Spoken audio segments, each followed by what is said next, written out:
Welcome to our channel. Today we how to use LinkedIn for professional networking step by step clearly. Start by creating a LinkedIn account if you don't have one. Visit the LinkedIn website and click on the Join Now button. Fill in your personal details like email and password to register. Once registered, complete your profile by adding your professional photo. Write a compelling headline that reflects your current job role or aspirations. Utilize the summary section to tell your professional story in an engaging way. Add your work experience, focusing on achievements and responsibilities. Include your education, highlighting degrees and certifications.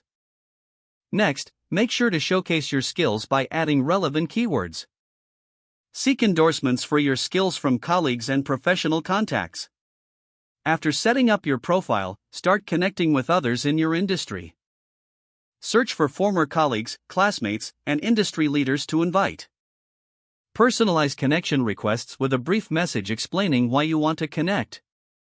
Join relevant LinkedIn groups related to your interests or profession. Participate actively in group discussions to expand your visibility. Share articles and updates that are valuable to your network. Engage with posts from your connections by liking and commenting. Use LinkedIn's search feature to find specific professionals or companies. Consider following thought leaders to stay updated on industry trends. Network by sending messages for informational interviews or advice.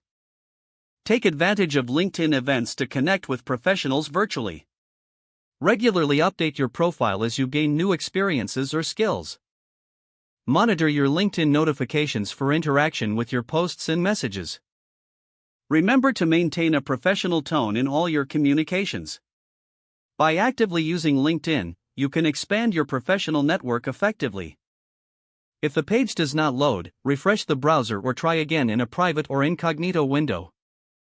Make sure you are using the correct email address, then retype it carefully to avoid small typos. If your password is not accepted, use the reset option and create a new strong password you can remember. Don't forget to like this video and subscribe to our channel for more step-by-step tech guides.